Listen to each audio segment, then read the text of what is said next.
You had me at Cello, Cello. You had me at Cello. You had me at Cello. Oh, you had me at Cello.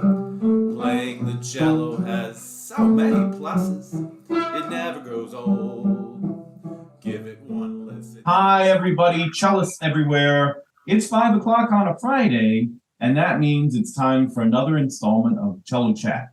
Very excited, as always, to be with you for this little bit of time before we start practicing in earnest all weekend. With me today is Eric Miller. Eric, how are you doing today? I'm doing good. Very good, very good. Can you introduce yourself to the audience and how did you get to where you are today? What's your background? Okay, so my background goes way back to my childhood in Omaha, Nebraska. I was fortunate enough to have a school program that had orchestra offered for second grade. So I started taking orchestra in second grade, played violin, and both of my parents were music teachers in my school district. So I had music around the house growing up. And then it was all violin for second and third grade. And then you had the choice of switching to another instrument in fourth grade. I didn't want to play the violin because everybody else played the violin. My brother already played the viola, and my oldest brother played the bass. So I chose the cello.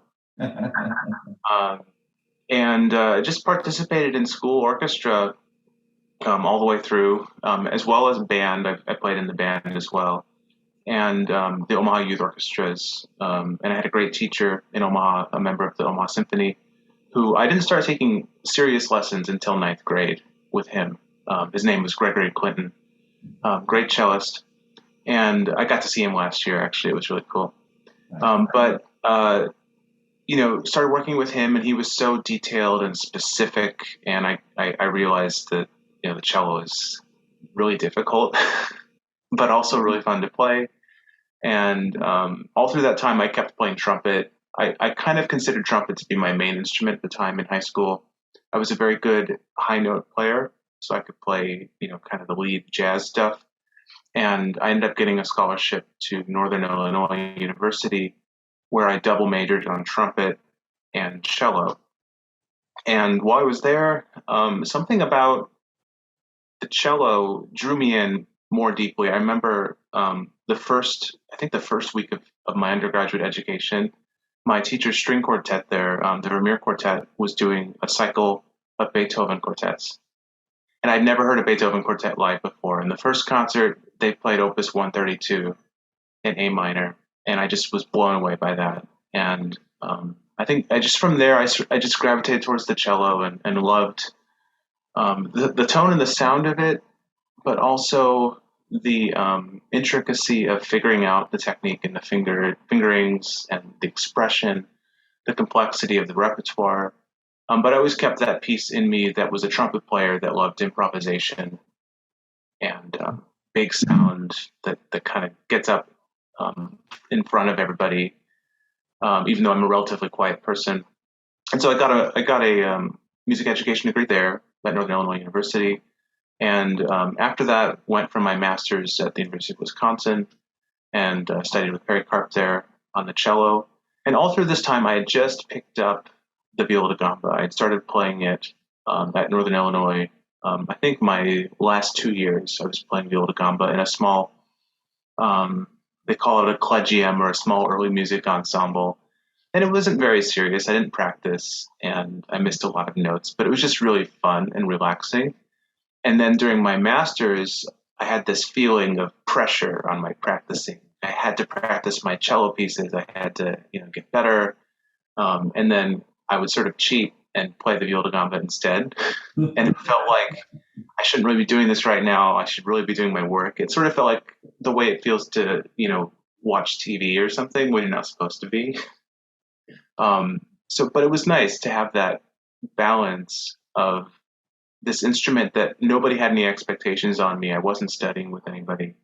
It's just this beautiful thing, and I'm playing it just to explore it.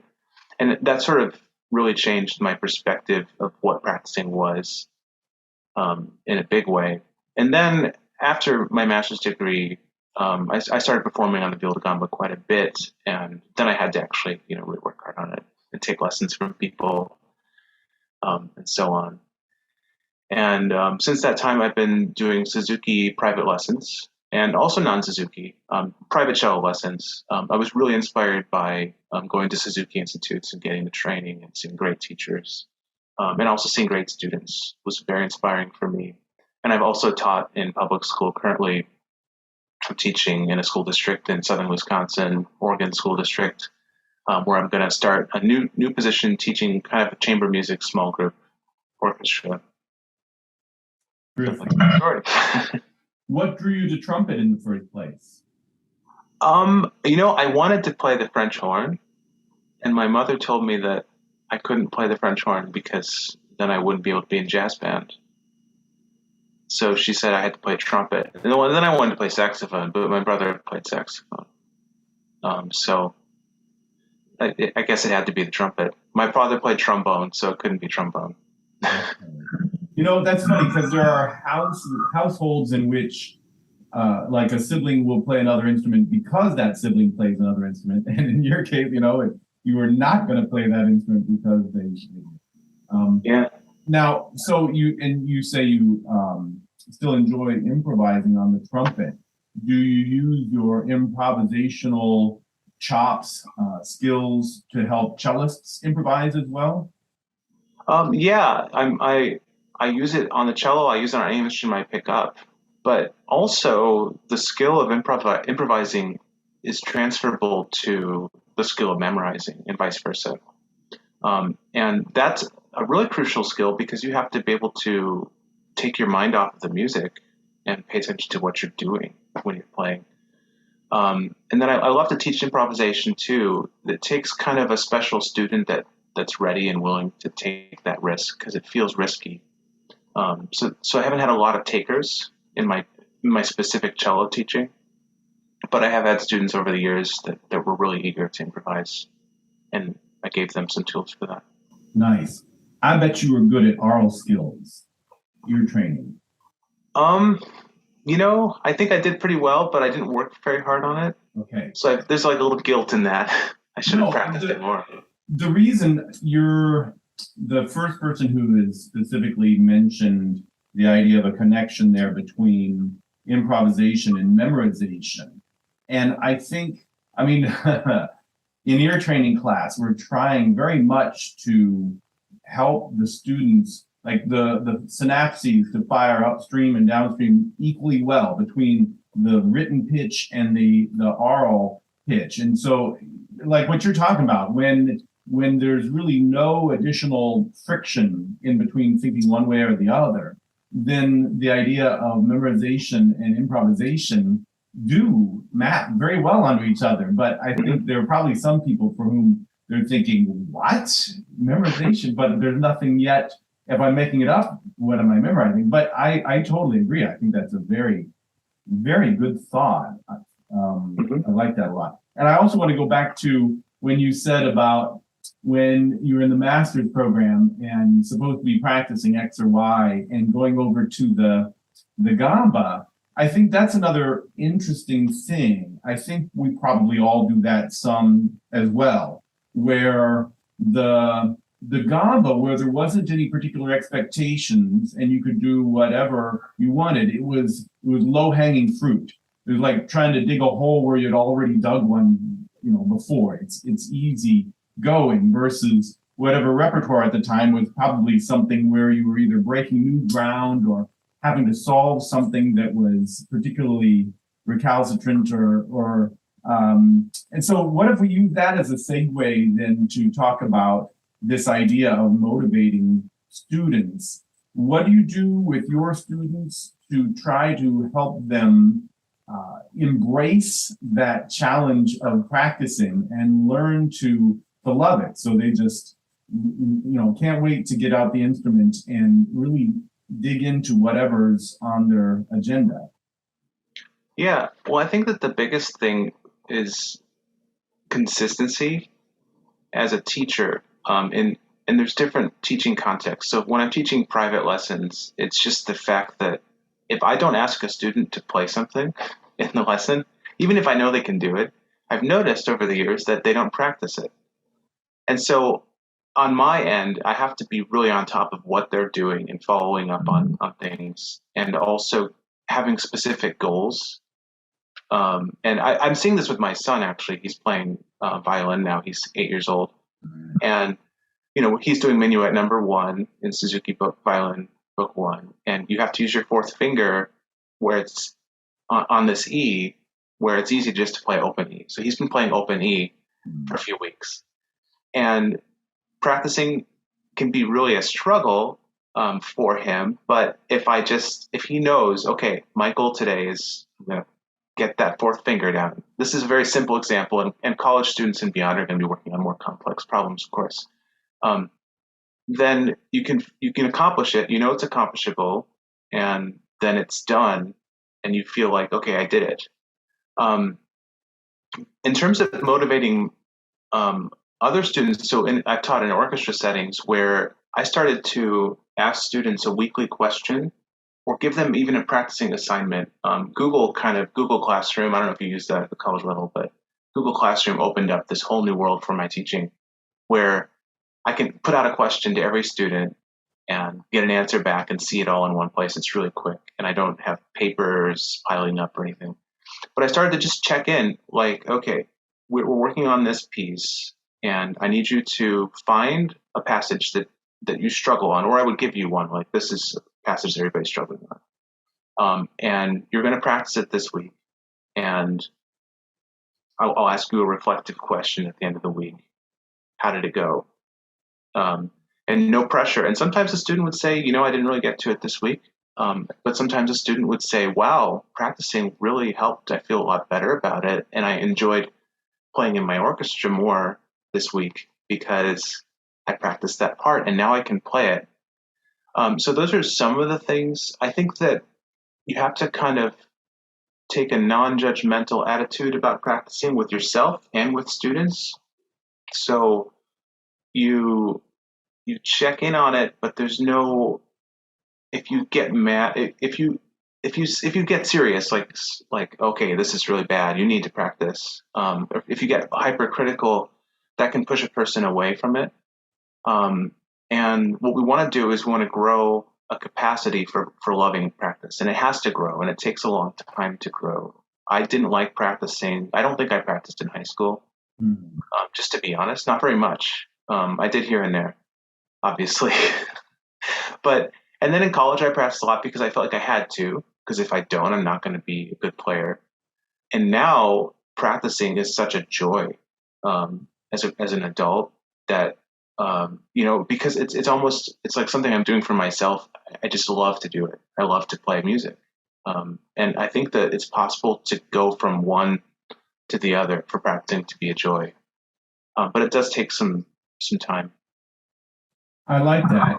Your like the use of the Google Classroom question is in part guiding them to think like you do, to think like a teacher, that self-assessment, self-reflection. And I think that's a key thing that why a lot of people, in part it can be other factors as well, but when you are teaching and playing as a professional cellist as your regular gig, your brain has gotten so used to encountering challenges and problem solving them that it gets to be kind of like the way some people will sit down and do Sudoku every day or something like that. It's kind of fun. And so if, not to put words in your mouth or anything, but with your own students to try and help them think a little bit more like that, a little bit sooner.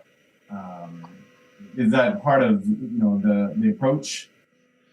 Yeah, I think that's it. Yeah, if you have a goal and you know what you're going to do, and then you actually solve it and get past the goal and accomplish it, and then you reflect, you realize that you can do this. And there's so much music that you'll get through where you might have seen the music and thought, no human being can ever play this. And then someday you'll find yourself playing it. And that's really a great experience. That's so true. that never gets old, does it? Yeah. It never stops either. Yeah. So now, if you talk at least briefly about what you think about in terms of the way your playing of the gamba and your playing of the cello kind of influence each other, inform each other. What do you think about the technique of the two and how they relate? There's a lot of technical differences that aren't apparent at first. At first, it's just, there's 6 or 7 strings now, and they're tuned differently, and I have to do it with frets. But it's like a cello, but just, maybe a little different sounding. And I do want to say that, we all love the Bach cello suites so much, and that was sort of the gateway to the viola da gamba, because that Baroque contrapuntal sound world for a solo instrument, there's so much of that repertoire for the viola da gamba, which is one of the things that really drew me in. But some of the things that the viola da gamba requires is a totally different approach to both the left and the right hand. So in cello, we have a rather straight wrist, and we really work hard on this. But the viola da gamba is more like this. So we are down. The neck is a little farther away from the body, and that can vary from player to player. And the reason why is we're facilitating chords. And I know you have a chord book for the cello. I've seen your chord book. There's so many chord shapes for the viola da gamba, and in order to, and there's six string chords. In order to facilitate all these chords, the thumb becomes mobile laterally, horizontally, and vertically. And the shape of the hand is going all over the place. And also, I'll stick with the left hand for a bit too. There's a way that the fingers, the neck is very wide compared to a cello neck. So the fingers have to move in a lateral way that's very different. And then, of course, you have the frets to hold down the notes. So another part of the technique, and this can influence, if anybody's studying the Bach cello suites that's listening to this or plays them, you keep fingers down as long as you can comfortably so that they resonate. And you can almost think of it like the pedal of a piano, the sustain pedal, the damper is what it's called, right? That you're going to hold down that D while you're still in that D chord that's going on against the fret. So there's that going on. There's more side-by-side fingering going on where your second and third finger are together. And that has actually influenced my cello playing. So there's fingerings that, as a cellist, I never would have considered. Like maybe in the Saint-Saëns concerto, that climbing passage. Or maybe something like the first Breton suite with all these chords where, wait, on the viola gamba, I do this, and I'll do a whole step between my third and my fourth finger to reach something, and it's totally fine. And actually doing this changes the flexibility of your fingers and the angle. So that's the left hand. There's obviously a lot more to it. And then the right hand, the elbow in the viola gamba is down. And most people who come from the cello, they'll play the viola gamba with their elbow out, and it tenses up the hand. So we have to have this elbow that's down, and it's just and of course the bow holds upside down too. So it's just a very different way of engaging. I know that also from my pre-viola gamba days, I was afraid of, what if I forgot my rock stop? I can't play. And there's no end pin on the viola gamba. You actually learn that you don't need an end pin necessarily, although I do use one for my modern cello playing. But I remember reading, I forget which, there was a collection of contemporary cello manuals from the 19th century that was published, I think, fairly recently. And I remember one of them said, there was a cello teacher that was saying, well, of course, everybody knows it's more comfortable to play without an end pin, but more players are starting to use them now because they improve the sound. And that was the perspective. So those are some things that stand out. There's a lot more, of course, in the difference. Now, for example, with any of your cello students who are at all, slow to get that idea, that feeling of hanging weight using gravity in the right hand? Do you ever have them kind of hold the bow upside down so that it's naturally more hanging? I haven't tried it upside down, but that's a good idea. I do this thing called the cellist handshake, which is kind of popular in the Suzuki world. Do you know the cellist handshake? Mhm.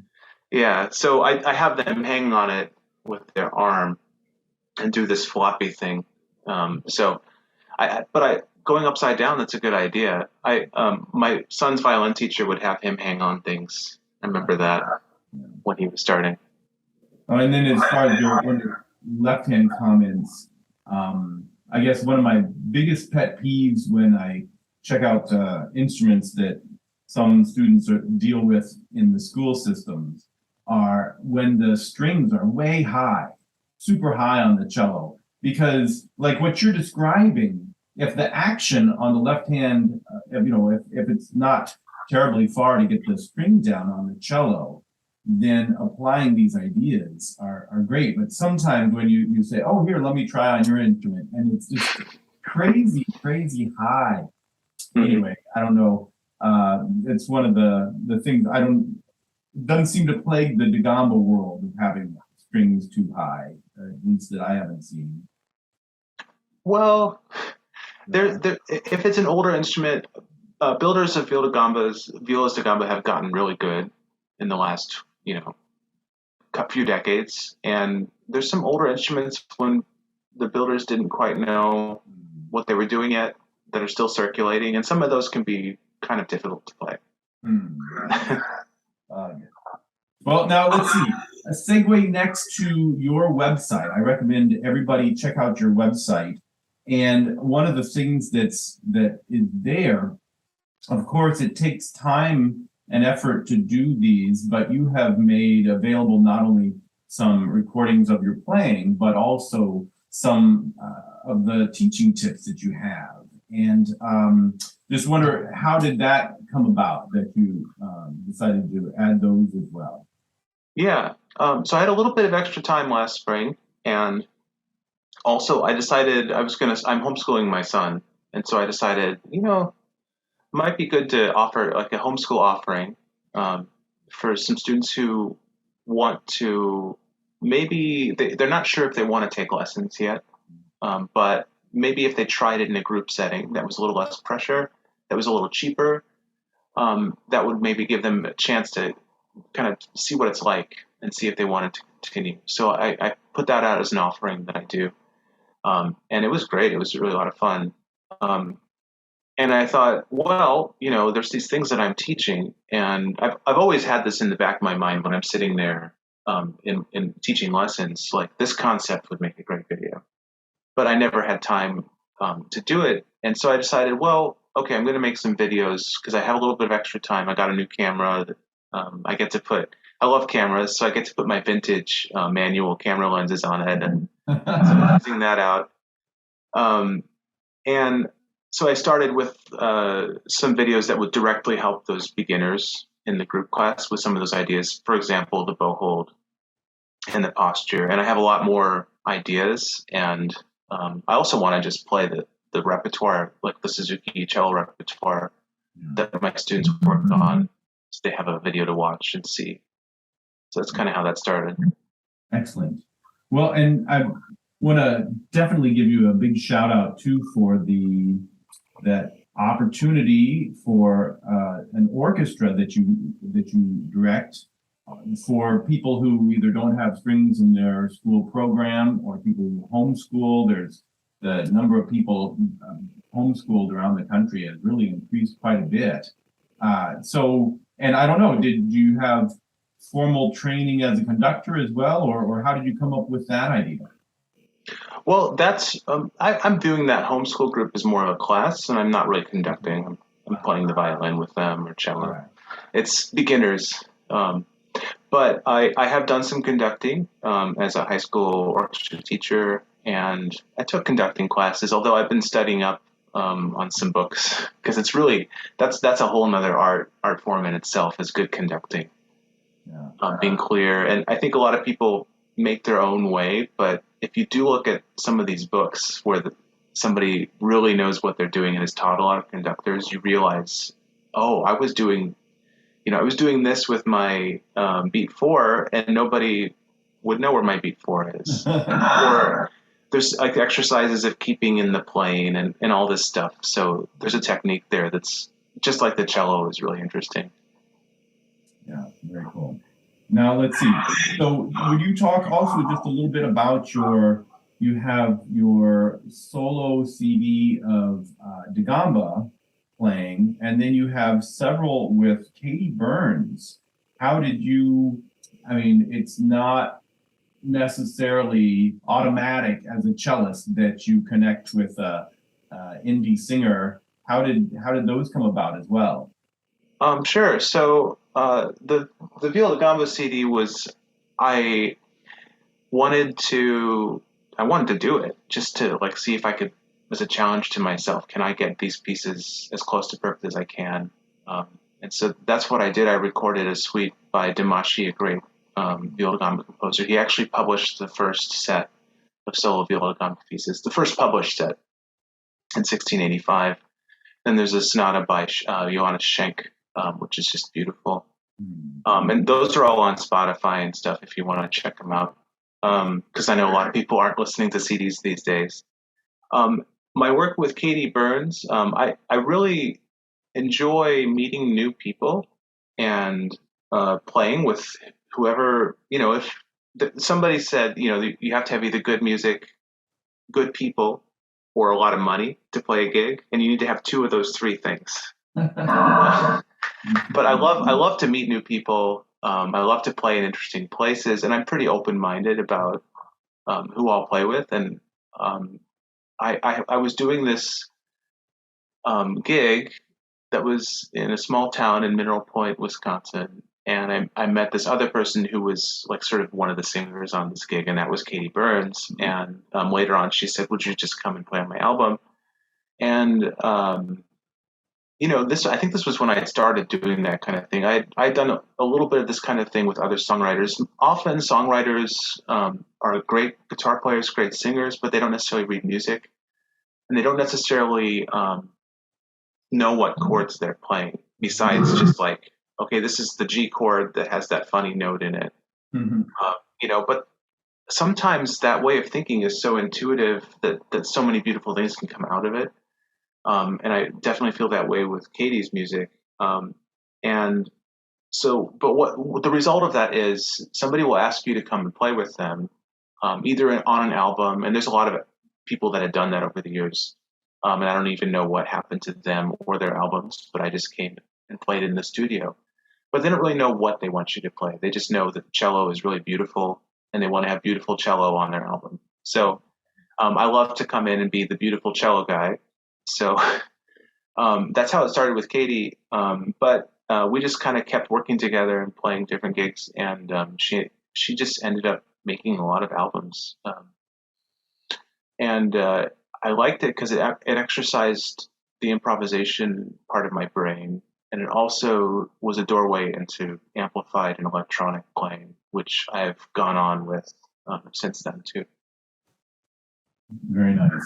Yeah, I love that particular attitude of enjoying meeting new people and playing whatever type of gig and whatever type of locale and making the most of it is just such a healthy attitude as a performer. And I mean, I think that too can really help to not only keep you going, but lead to new connections. You play with Philip Cerna, who has a early music ensemble in the Chicago area, and you played for American Players Theater, which is one of my favorite. Oh, we have, I think, tickets a week from this weekend for Love Labor's Lost. I love APT. But that's surely how those sorts of things, and who knows what doors will open up for you next with that sort of attitude and approach. Mm-hmm. Yeah, for sure. I I read in one of your books that if you want to be in an orchestra, someday you will be. I think it was your manual to cello playing. I was looking over your books last week. All right. Because they're in the office at my new job. And you said, yeah, if you want to be in an orchestra, you will be successful. And I remember being so crushed after college that I didn't get into an orchestra right away.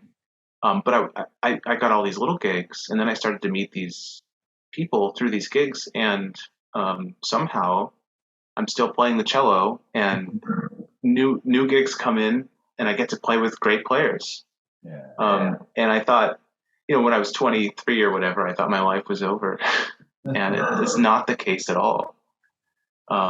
If you just keep open and you keep playing because you love playing, things will happen. That's great. I love that my students and the rest of the audience are hearing these great words of inspiration.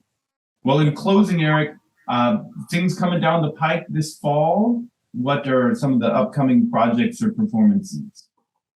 So I play with a group called the Wisconsin Baroque Ensemble, and we have a regular concert series. We have a website. If you just Google us, wisconsinbaroque.org, I think is our website.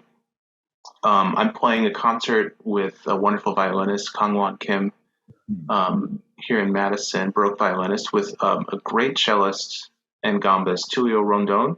Yes. And he also teaches in the UW system. So that's going to be in November at the Arts and Literature Lab, which is a venue in Madison. Most of my energy right now, I have an experimental music project, which gets pretty out there, called Basidium, Basidium. And it's my favorite thing that I'm doing right now, to be honest. And we just put stuff up online on YouTube. We have a YouTube channel, and they're just kind of extended experimental sonic sessions. We never know what we're going to play. We just start playing, see what happens. So it's sort of like dropping paint on a blank canvas. Wow, that's excellent. Best of luck with all of that and with whatever next year brings as well. And thanks so much for your time. Sure. Thanks for having me. All right. Hey, everybody. Happy practicing all weekend and next week. And we'll see you this time next Friday. Take care.